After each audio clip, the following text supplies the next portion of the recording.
ሰላም ጤና ይስጥልን ክቡራትና ክቡራን ተመልካቾቻችን ከናሁ ቴሌቪዥን ለዕለተ ሐሙስ ምሽት መስከረም 22 2018 ዓ.ም ከሀገር ቤትና ከባህር ማዶ ለሰዓቱ የተሰናዱ ስፖርታዊ ዜናዎቻችንን ከአሁን ሰዓት ጀምሮ ወደ እናንተ እናደርሳለን። እስከ ዜናዎቻችን ፍጻሜ ድረስ አብራችሁን ሁኑ። ወደ ቀዳሚው የሀገር ቤት ስፖርታዊ ዜናችን ስናልፍ የአዲስ አበባ ሲቲ ካፕ ጨዋታን ቀዳሚ እናደርጋለን።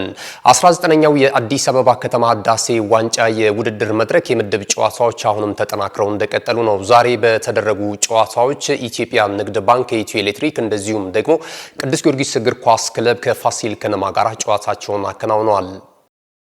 ባሳለፍነው እሁድ በአዲስ አበባ ስቴዲየም በደማቅ ስነ ስርዓት ጅማሮን ያደረገው 19ኛው የአዲስ አበባ ከተማ ህዳሴ ዋንጫ የውድድር መድረክ ዛሬ በተከናወኑ ሁለት የጨዋታ መርሃ ግብሮች ቀጥሎ ተከናውኗል። አስቀድሞ ሁለቱን የመዲናይቱን ተወካይ ክለቦች ኢትዮ ኤሌክትሪክን ከኢትዮጵያ ንግድ ባንክ ጋር ያገናኘው ጨዋታ ሁለት አቻ በሆነ ውጤት ተጠናቋል። አስቀድሞ ሐሰን ሁሴን ባስቆጠረው ጎል ኢትዮ ኤሌክትሪኮች ቀዳሚ ቢሆኑም ኋላ ላይ ግን ከጨዋታው ነጥብ ተጋርተው ወጥቷል። ከዚህ ጨዋታ መጠናቀቅ በኋላ የተደረገው የቅዱስ ጊዮርጊስ እግር ኳስ ክለብና የፋሲል ከተማ ጨዋታ በቅዱስ ጊዮርጊስ እግር ኳስ ክለብ አሸናፊነት ተጠናቋል።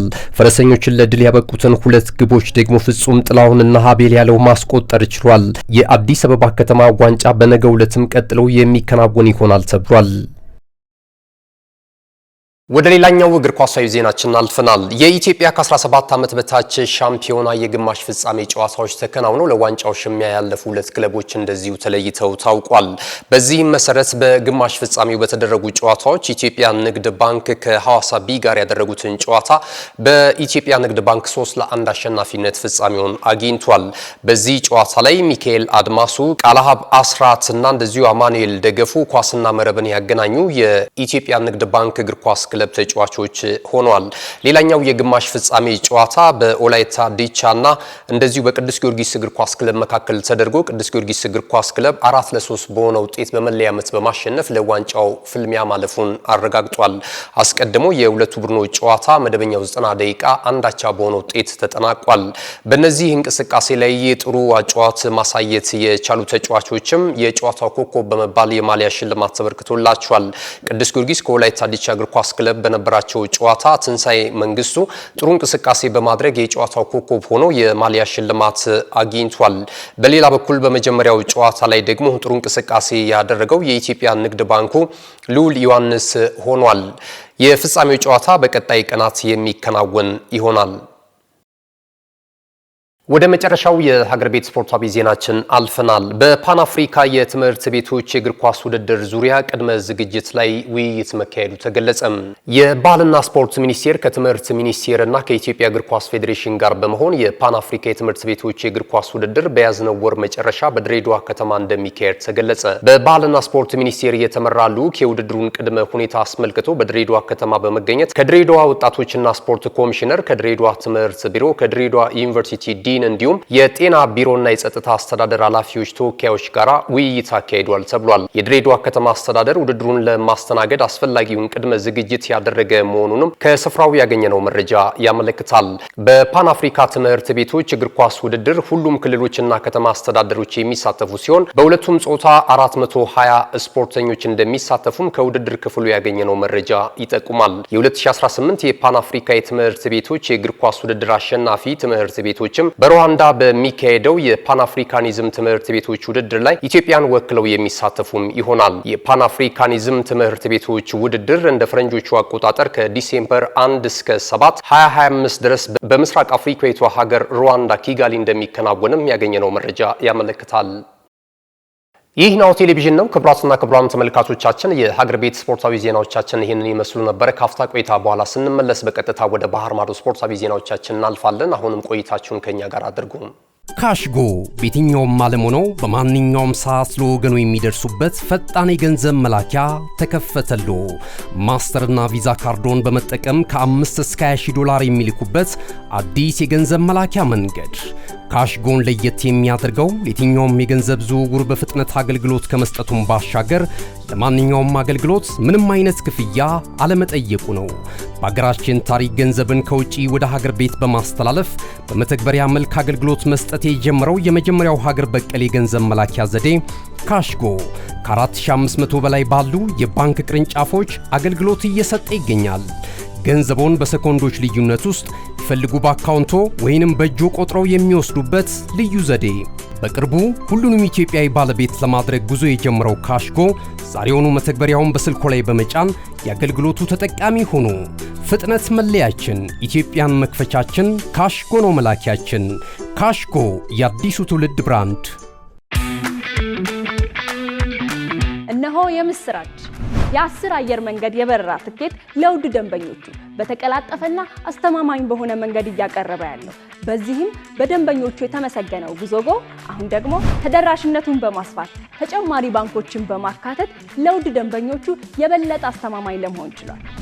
የጉዞጎን አፕሊኬሽን ከአፕ ስቶር ወይም ከፕላይ ስቶር በማውረድ የመነሻና የመድረሻ ከተማዎትን መርጠው ዋጋ አወዳድረው የሀገር ውስጥም ሆነ ዓለም አቀፍ በረራ ማድረግ ካሰቡ የበረራ ትኬቶን ክፍያ በአቅራቢያው በሚገኙ ባንኮች አንድም በአካል በመሄድ ወይም በኦንላይን የክፍያ አማራጮች ክፍያዎትን በመፈጸም የበረራ ትኬቶን በእጅ ያስገቡ።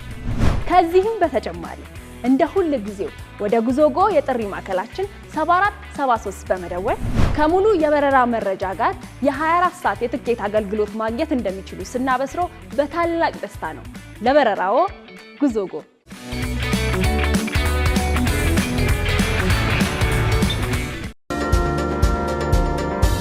ወደ ቀዳሚው የባህር ማዶ ስፖርታዊ ዜናችን ስናልፍ የ2025-26 የውድድር ዘመን የኢሮፓ ሊግ የመጀመሪያ የሊግ ፌክስ ሁለተኛ ጨዋታዎች ከዛሬ ምሽት ጀምረው የሚከናወኑ ይሆናል።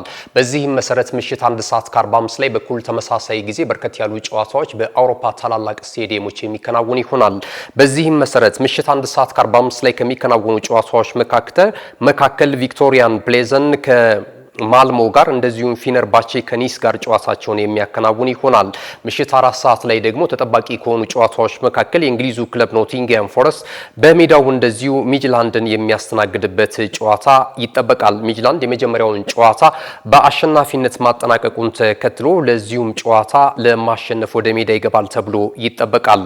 የፈረንሳዩ ክለብ ሊዮን እንደዚሁ ከአርቢ ሳልዝበርግ ጋር ጨዋታውን የሚያከናውን ሲሆን የሆላንዱ ክለብ ፌኖርድ ደግሞ ከሌላኛው የእንግሊዙ ክለብ አስተን ቪላ ጋር ምሽት 4 ሰዓት ላይ ጨዋታቸውን የሚያከናውኑ ይሆናል። የቱርኩ ክለብ ባዜል እንደዚሁ ከጀርመኑ ክለብ በስቱትጋርት ጋር የሚያደርጉትም ጨዋታ ዛሬ ምሽት ከሚከናወኑና ከሚጠበቁ የኢሮፓ ሊግ ጨዋታዎች መካከል ተጠቃሾች ናቸው። ወደ ሌላኛው የባህር ማዶ ስፖርታዊ ዜናችን ስናልፍ ደግሞ በተወዳጁ የእንግሊዝ ፕሪሚየር ሊግ በወርሃ መስከረም ጥሩ እንቅስቃሴ ያደረጉ 8 እጩ ተጫዋቾች ይፋ መደረጋቸውን ኤፍኤው ይፋ አድርጓል። በዚህም መሰረት አዲስ አደጊው ክለብ ሰንደርላንድ 2 ተጫዋቾችን በማስመረጥ ቀዳሚ ሆኗል። ሮቢን ሮይፍስ እና የቀድሞው የአርሰናሉ የተከላካይ ስፍራ ተጫዋች ግራኒት ዣካ ከሰንደርላንድ በእጩ ውስጥ የቀረቡ ተጫዋቾች ሆነዋል። ዲያቺ ካማዳ ከክሪስታል ፓላስ፣ ያኩቡ ሚንቴ ደግሞ ከብራይተን ኦቭ አልቢዮን ተመራጭ ሲሆኑ የሰሜን ለንደኑ ክለብ አርሰናል በክረምቱ የተጫዋቾች የዝውውር መስኮት ፊርማውን አኑሮ እየተጫወተ የሚገኘው ማርቲን ዙቢሜንዲ ከአርሰናል እንደዚሁ በእጩ ውስጥ ከተያዙ ተጫዋቾች መካከል ሆኗል። በአሰልጣኝ በኩል 4 አሰልጣኞች እንደዚሁ በእጩነት የቀረቡ ሲሆን የማንቸስተር ሲቲው አሰልጣኝ ፔፕ ጋርዲዮላ፣ የአርሰናሉ አሰልጣኝ ሚካኤል አርቴታ እንደዚሁም ደግሞ ኦሊቨር ግላንስለር ከክሪስታል ፓላስ ቀዳሚ ስፍራ ላይ የተቀመጡ እጩ አሰልጣኞች ሆኗል። በሌላ በኩል አዲስ አዳጊውን ክለብ እያሰለጠኑ የእንግሊዝ ፕሪሚየር ሊግ አስገራሚው ክለብ በመሆን እስካሁን ባለው እንቅስቃሴ በጥሩ ደረጃ ላይ የሚገኙት ሊያ ብሪስ የሰንደርላንዱ አሰልጣኝም እንደዚሁ ከአራቱ አሰልጣኝ እጩ ውስጥ ስማቸውን ማስፈር ችሏል። በቀጣይ የምርጫው ሁኔታ ይፋ ይደረጋል ተብሎ ይጠበቃል። ወደ መጨረሻው ዜናችን ስናልፍ የቪክቶር ጆኬሬሽን ብቃት በተመለከተ የሰሜን ለንደኑ ክለብ አርሰናል አሰልጣኝ ሚካኤል አርቴታ የሰጠውን አስተያየት ወደ እናንተ እናደርሳለን። የመድፈኞቹ አለቃ አሰልጣኝ ሚካኤል አርቴታ ቪክቶር ጆኬሬሽ እያሳየ ባለው ብቃት ደስተኛ መሆኑን ተናገረ። በክረምቱ የተጫዋቾች የዝውውር መስኮት የፖርቹጋሉን ክለብ ስፖርቲንግ ሊዝበንን በመልቀቅ መድፈኞቹን የተቀላቀለው የ26 ዓመቱ የፊት መስመር ተጫዋች በቀድሞ ክለቡ የነበረውን ብቃቱን በአርሰናል ቤት መድገም ተስኖታል በሚል ስሙ እየተጠለጠለ ቢገኝም የቡድኑ አሰልጣኝ ሚካኤል አርቴታ ግን ተጫዋቹ እያሳየ ባለው ብቃት ደስተኛ መሆኑን ተናግሯል። ዮኬሬሽ የትልቅ አቅም ባለቤት ነው ያለው አሰልጣኝ ሚካኤል አርቴታ ከቡድኑ ጋር እየተዋሃደ ሲመጣ ደግሞ የእርሱን ችሎታ ለሚጠራጠሩ ሁሉ ተገቢውን ምላሽ ይሰጣቸዋል ብዬ ገምታለሁ ሲል አስተያየቱን ሰጥቷል። ያንንም ለማድረግ እየሰራ ይገኛል ያለው አሰልጣኝ ሚካኤል አርቴታ ተጫዋቹ በስፖርቲንግ ሊዝበን ቤት ያስቆጠራቸውን ጎሎች ሁላችንም እናውቃለን፣ የነበረውንም እንቅስቃሴ እንደዚሁ ተመልክተናል። አሁን ደግሞ በአርሰናል ቤት ጥሩ የቡድን ጓደኞች አሉት። ይህንንም ተከትሎ ብቃቱን ለማሳየት አጭር ጊዜ ብቻ ይወስድበታል ሲል አስተያየቱን ሰጥቷል። ይሁንና አሁን ላይም በአርሰናል ቤት ያለው ግልጋሎት እጅግ በጣም ከፍተኛ እንደሆነ የተናገረው አሰልጣኝ ሚካኤል አርቴታ ለቡድኑ ውህደትና ለቡድኑ አንድነትና ውጤትም እየሰራ ይገኛል ሲል በተጫዋቹ ላይ ያለውን እምነት አሰልጣኝ ሚካኤል አርቴታ እንደዚሁ መስክሯል። ክቡራትና ክቡራን ተመልካቾቻችን ከናሁ ቴሌቪዥን ለዕለተ ሐሙስ ምሽት መስከረም 22 2018 ዓ.ም ከሀገር ቤትና ከባህር ማዶ ያሰናዳናቸው ስፖርታዊ ዜናዎቻችን ይህንን ይመስሉ ነበር።